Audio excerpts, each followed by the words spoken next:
अगर आपको एक ऐसा कैमरा मिले जो दिखने में बेहद साधारण हो लेकिन उसमें एक घातक रहस्य छिपा हो, तो क्या आप उसे इस्तेमाल करने की हिम्मत करेंगे? सोचिए, आप किसी की एक तस्वीर खींचते हैं और अगले 24 घंटे में उसकी मौत हो जाती है।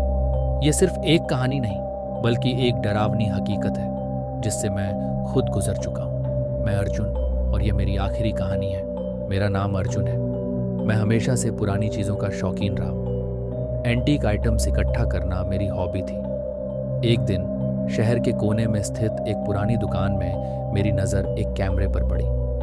ये एक बहुत पुराना, काले चमड़े से ढका हुआ कैमरा था, जिसे देखकर ही उसके इतिहास की गहराई का अंदाज़ा हो रहा था। इसे मत लेना, दुकानदार ने अजीब से स्वर में कहा।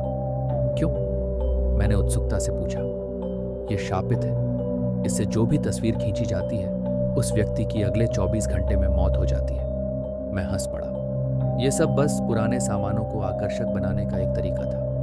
बिना एक पल सोचे मैंने वह कैमरा खरीद लिया और घर आ गया। घर आकर मैंने सबसे पहले कैमरे की सफाई की। यह अब भी काम कर रहा था, जो मुझे थोड़ा हैरान कर गया। मेरे दोस्त राघव ने मुझसे मिलने की योजना बनाई थी, तो मैंने सोचा कि कैमरे का टेस्ट उसी पर किया जाए।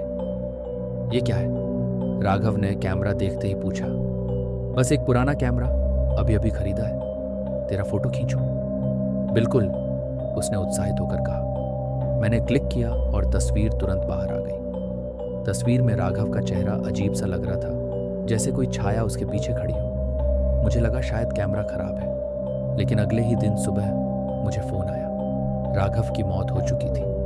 पुलिस रिपोर्ट के अनुसार वह अपने घर की बालकनी से गिर गया था। यह महज एक संयोग हो सकता था, लेकिन मेरे मन में शक घर कर गया था। मैंने उस तस्वीर को फिर से देखा। पीछे की छाया अब और भी साफ थी, मानो कोई काला धुंधला साया राघव को अपनी ओर खींच रहा हो। अगले कुछ दिनों तक मैं बेचैन रहा। मुझे लगने लगा था कि कहीं ना कहीं वह दुकानदार सही था। फिर भी मैं पूरी तरह यकीन नहीं कर पा रहा था। एक रात नशे में धुत होकर मैंने अपने ही अक्स की तस्वीर खींच ली। जैसे ही तस्वीर बाहर आई, मेरा सिर चकराने लगा। उसमें मेरे पीछे वही काली छाया थी। अब मेरे पास सिर्फ 24 घंटे थे। क्या मैं भी मरने वाला था? मैं घबराकर उस दुकान की ओर भागा, लेकिन वहां कुछ नहीं था। वह दुकान जैसे गायब हो गई थी। मुझे अब समझ नहीं आ रहा था कि क्या करूं। मैंने पूरी रात जाग कर बिताई। सुबह होने तक मेरी हालत खराब हो चुकी थी। घड़ी की सुई 24 घंटे के करीब पहुंच रही थी। मुझे अपने घर में अजीब सी आवाजें सुनाई देने लगी, किसी के फुसफुसाने की, किसी के धीरे धीरे कदमों की। अचानक मेरे कमरे का आईना खुद ब खुद चटक गया। कमरे में ठंडक बढ़ गई थी। मेरी सांसें तेज हो गईं। तभी मैंने महसूस किया कि कोई मेरे पीछे खड़ा है। मैंने धीमे से मुड़कर देखा, और जो कुछ मैंने देखा वह मेरे होश उड़ाने के लिए काफी था। वह एक साया था, काला, डरावना, बिना चेहरा, लेकिन उसकी उपस्थिति से ही मौत का एहसास हो रहा था। उसने अपनी हड्डियों जैसी उंगलियां मेरी ओर बढ़ाई। मैं भागने की कोशिश करने लगा, लेकिन मेरे पैर जैसे जमीन से चिपक गए थे। अचानक मेरे हाथ में पकड़ा कैमरा खुद ब खुद क्लिक हो गया। फ्लैश चमका और साया गायब हो गया। मैंने कांपते हुए तस्वीर देखी। इस बार तस्वीर में मैं अकेला नहीं था। उसमें मैं अपने ही मृत शरीर के साथ खड़ा था, लेकिन तस्वीर में कुछ और भी था। पीछे वही पुरानी दुकान जिसका नाम धुंधला था, लेकिन मैंने कोशिश की और पढ़ लिया, अर्जुन एंटीक शॉप। अगली सुबह मेरी लाश मेरे ही कमरे में पड़ी मिली।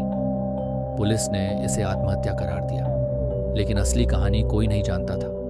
कहानी का अंत नहीं हुआ था। वही शापित कैमरा अब फिर से एक पुरानी दुकान में रखा था, किसी नए शिकार की प्रतीक्षा में। अगर आपको यह कहानी पसंद आई तो चैनल को सब्सक्राइब करना न भूलें। और अगर आप और भी डरावनी कहानियां देखना चाहते हैं तो हमारे बाकी वीडियो जरूर देखें। कौन जानता है, अगली कहानी और भी ज्यादा डरावनी हो सकती है। कमेंट में बताइए कि आपको इस कहानी का कौन सा हिस्सा सबसे ज्यादा डरावना लगा। और हाँ, अगली बार जब आप कोई पुरानी चीज खरीदें तो जरा सोचिएगा कहीं वह शापित तो नहीं। मिलते हैं अगली डरावनी कहानी में। तब तक के लिए सावधान रहें और अंधेरे से बचें।